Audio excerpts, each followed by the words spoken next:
Hey everyone, Z-Slayer Dre here, and finally the long wait is over and Cyberpunk 2077 is upon us. This game is 8 years in the making, and after the incredible Witcher 3 release in 2015, I think all of us were waiting in great anticipation for the next thing to come out of CD Projekt Red. Cyberpunk 2077 takes place in Night City, which is located in California. It's set in a dystopian future where corporations control everything and people walk around wearing cybernetics fused to their bodies. Image is everything in Night City. Unless you're one of the lucky few to be born in a rich household, the only way to move up in the world is to turn to crime, merc work, or sell your body. It's an incredibly ambitious game, full of interesting characters and locations to visit and stories to experience. That said, before we get into the review, I do have a few things to say. First is that nothing could ever possibly meet the impossible hype and expectations surrounding Cyberpunk 2077. It's just not possible. There are many reasons why the hype grew out of control, and I'll go over that briefly in my review, but I will be making a spoiler-heavy video later on going in depth about the game and everything surrounding it. Secondly, I unfortunately had an incredibly difficult time recording the game. I lost a lot of gameplay footage, and some of what I did manage to keep is very choppy. So I do apologize for that up front, and I'll definitely be going over the reasons why I lost my recordings when I go over the bugs and glitches later in the review. So that being said, let's get into it, and there is a ton to go over. Like in my last review, this again is a very story-focused game, and I will try to keep the spoilers to a minimum. Story-wise, I'll be going over the first few hours only, although almost all of that has been shown in pre-release trailers and marketing, so chances are you already know what happens in the first few hours of the game already if you paid any attention to the marketing. I will have to go into some minor spoilers though, because the game proper doesn't start until a few hours in, and I can't go over a lot of the gameplay elements unless I go over some of those story details. You play as V, a merc whose story and appearance you can customize at the beginning of the game. There's a decent amount of customization for your appearance, although it's not as in-depth as we've seen in other RPGs in the past. Your backstory can be either a nomad, street kid, or corpo, which will affect your dialogue options throughout the game and some of the story. Outside of the brief description of your backstory, you really don't find out too much about V's past, which is something I'll talk about more later. I tried out a few different backstories which are extremely short and all lead to the same place. It does add in some replayability, but not too much. It's more about the different dialogue options you'll get throughout the story than the different starting story options.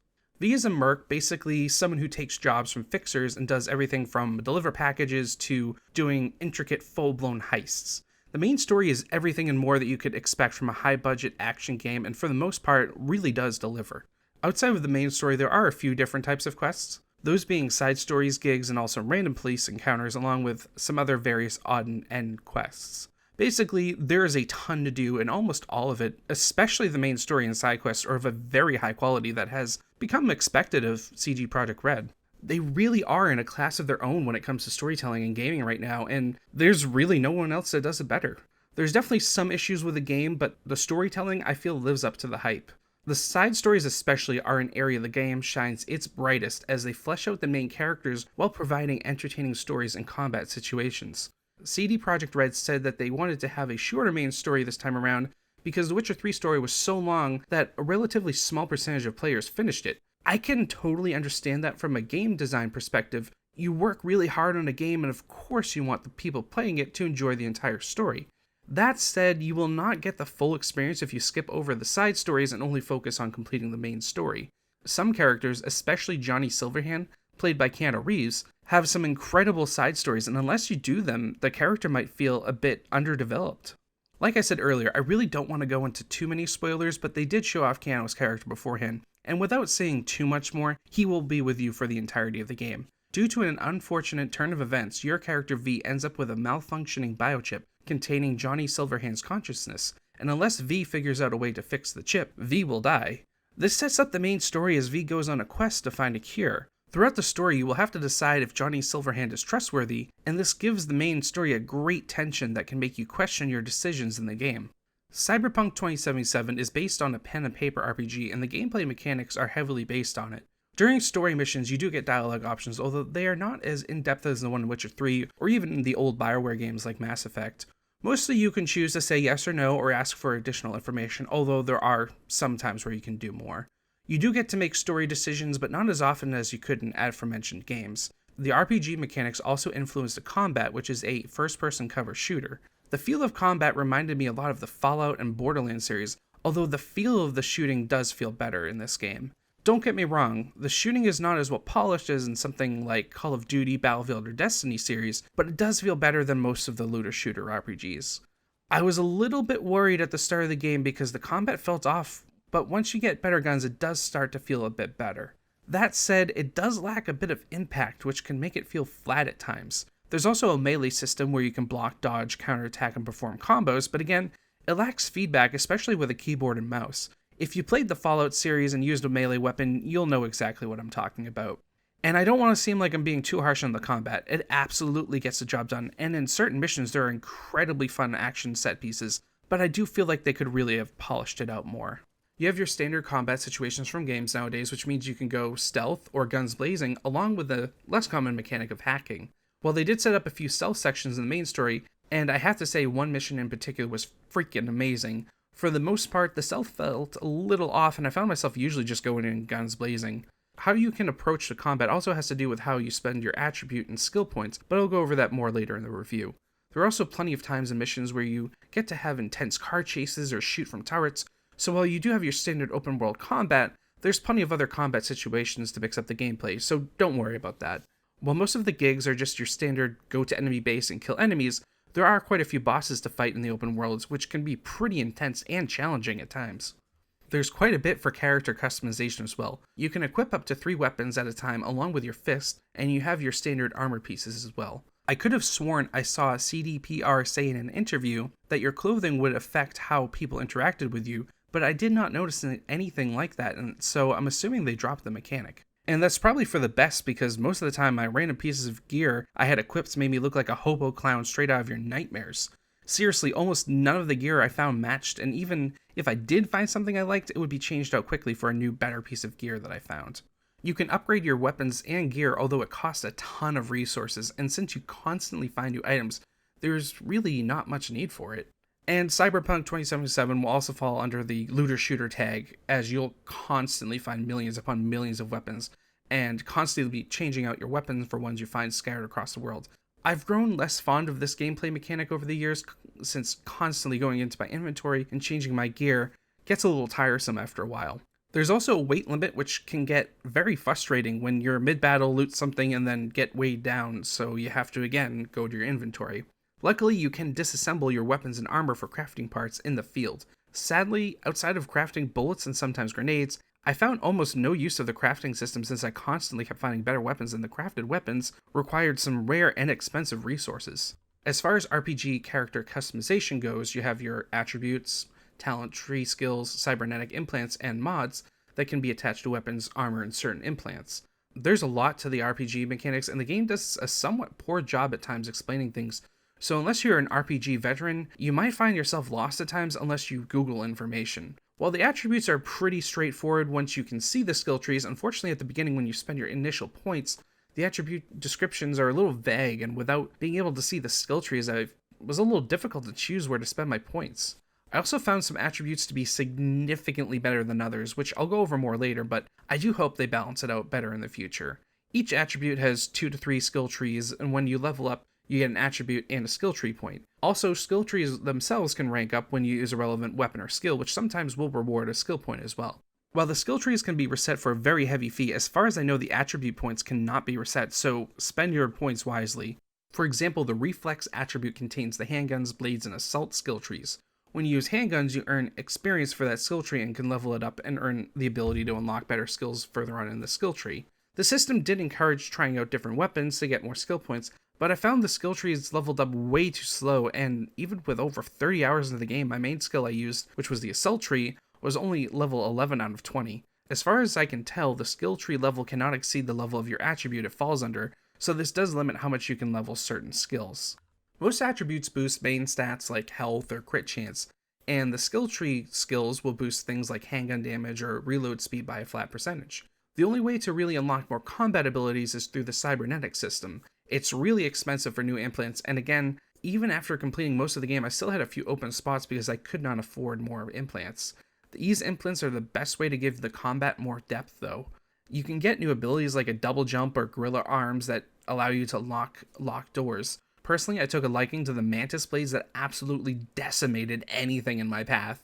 Unfortunately, in some cases, to get new moves, you do have to make major choices like potentially losing the ability to hack in order to gain ability that could, for example, slow down time.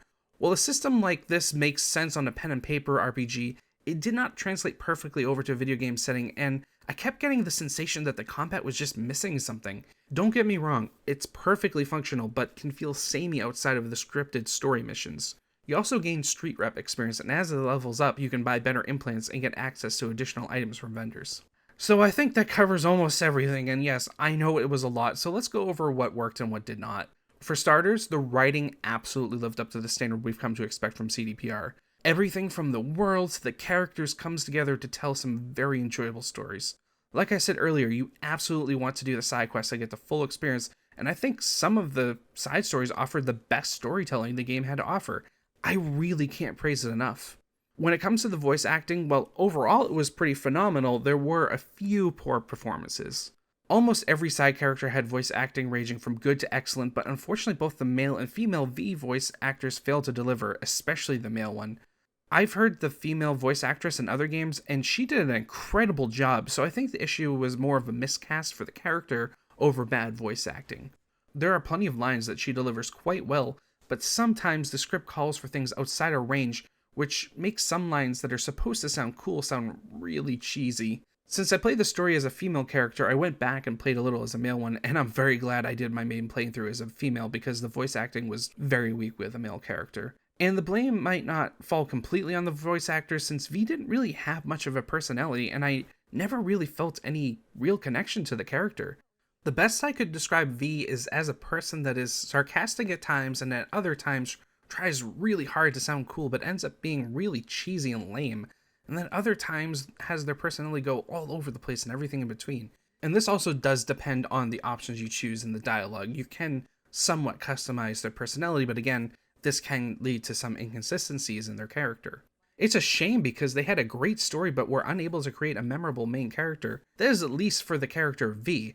As far as Johnny Silverhand, who is played by Keanu Reeves, goes, the character was well written. He actually did have a personality. I mean, he was a horrible person, but at least he had a consistent personality that actually got some depth to it if you did certain side missions. Unfortunately, Keanu Reeves' voice acting is absolutely abysmal. I love Keanu Reeves in a few movies, but the man just can't voice act. I do think he was the right person as far as the look goes for the character, but almost all of his lines come out very flat and monotone, which just does not fit the character he plays at all. I think CDPR just wanted a big celebrity in the game, and he looked the part, so they cast him, but I do really wish they found someone with some better voice acting experience. If Keanu wasn't famous for being monotone, I would say he wasn't putting any effort into his job whatsoever, but it was just Keanu being Keanu. I doubt this will be a deal breaker for most people, but his voice acting does diminish the impact of several intense story moments. One interesting storytelling mechanic for solving mysteries in the game was something called brain dancing, or BD for short.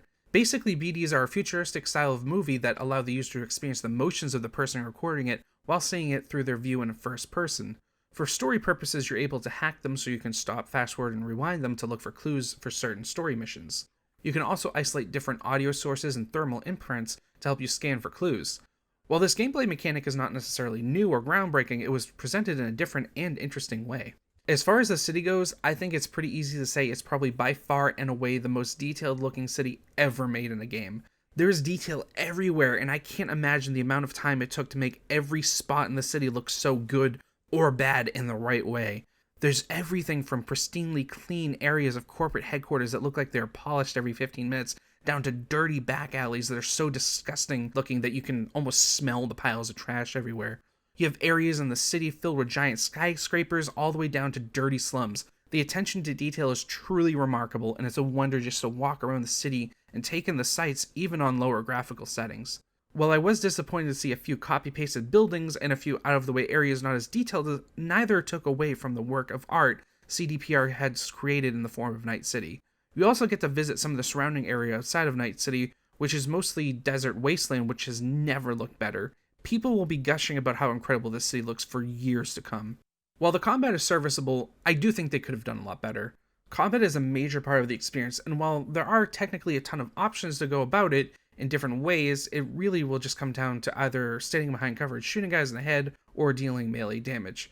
And this wouldn't be as much of an issue, but it provides such little feedback that can feel really unsatisfying at times.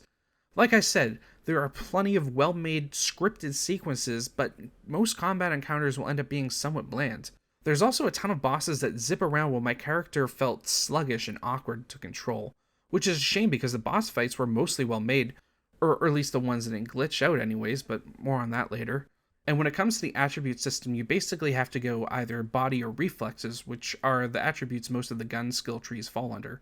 The tech tree, which is mostly used for crafting, ended up being almost completely useless, and of course I spent most of my skill points in it before I realized this. While specializing in the cool attribute, which has stealth skills, can be useful for some missions, it won't help you against bosses, since you cannot sneak past them or talk your way out of encounters. Don't get me wrong, there might be a few skills in the tree that help, but overall it won't help you as much as specializing in guns. The intelligence attribute is used for hacking, which did have its uses, although even without investing anything in it, I still was able to do useful hacks and disable machines, so it does really seem like putting your points in body reflexes is the best way to go. That being said, each attribute does have out-of-combat uses that give you extra dialogue options or the ability to open certain doors that lead to extra loot. Although you get too much loot as it is, and I found little use for the extra dialogue options. I really hope they find a way to balance out the attributes better once the expansions come out, and hopefully we can have a blood and wine situation like in Witcher 3 that greatly improved the RPG mechanics. And now, unfortunately, we have to go over what didn't work, and sadly the game had several major issues. Now, depending on how close to the initial release date you watch this video, some or hopefully all of the issues could potentially be resolved. That said, it's going to take extensive work to fix the problems, and I don't see things being resolved for months, if not years, it's so bad. So let's start with the issues that affect all platforms, then get specific. For starters, there are so many bugs and glitches, this game could be considered straight up broken. Personally, I've never played something with quite this many bugs. I can't even list all the issues I had because I had issues with basically every facet of the game, but I'll go over the most common ones. The game locked up 8 times in 30 hours, and I don't mean it froze and I had to go to Task Manager to close it. I mean it completely locked up my PC and left me no option but to hold down the power button to turn it off.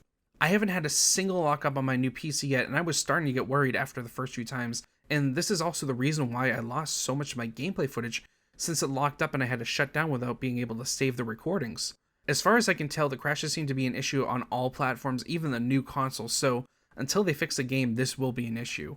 I also experienced significant performance issues on my PC, which is an RTX 2060, Ryzen 5 3600, and 32GB of RAM at 3600 MHz. Even going down to the medium preset, which puts most of the settings on low, I still experienced wild frame rate swings, along with some significant drops below 60 FPS, especially when outdoors.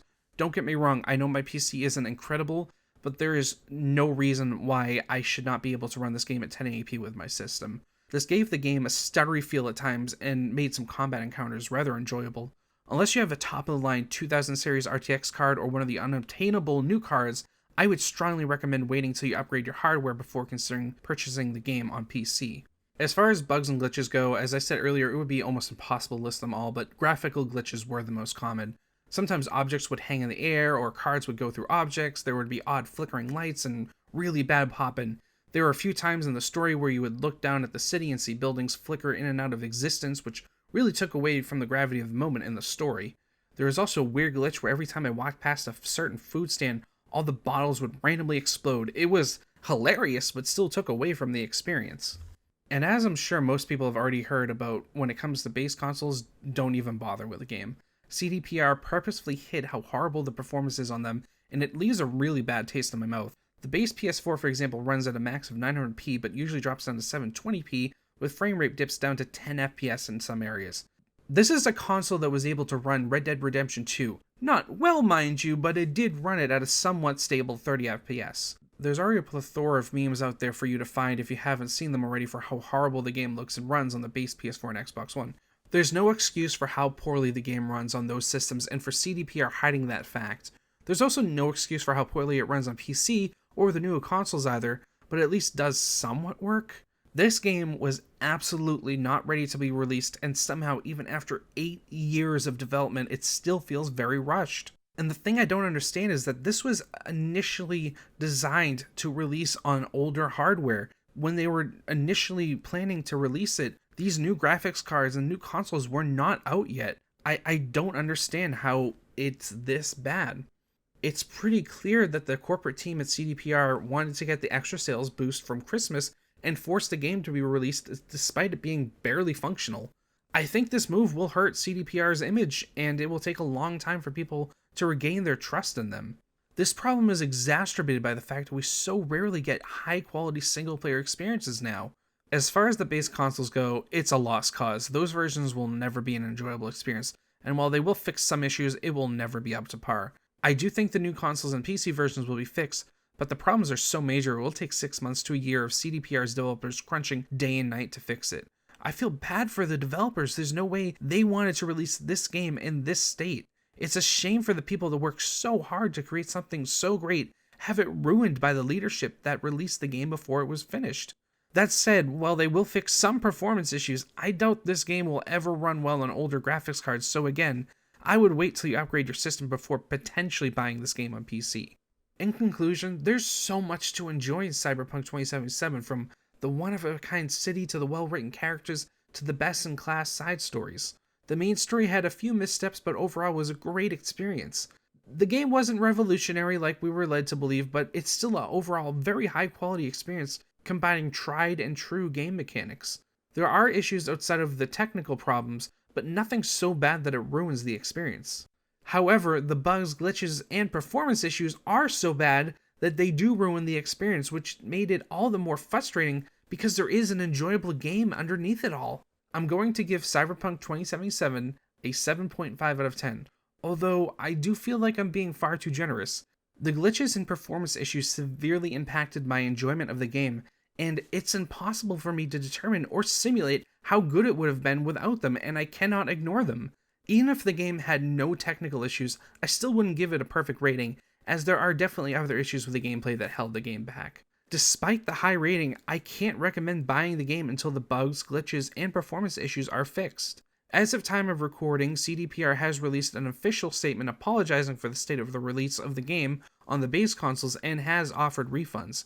However, they did not notify Sony or Microsoft about the refunds, so it seems like the return process is a total mess at the moment. I do hope they honor those returns because the quality of the game on the base consoles is absolutely unacceptable. I'm curious to see if they can improve some of the gameplay issues in the expansions once all the bugs and glitches are fixed.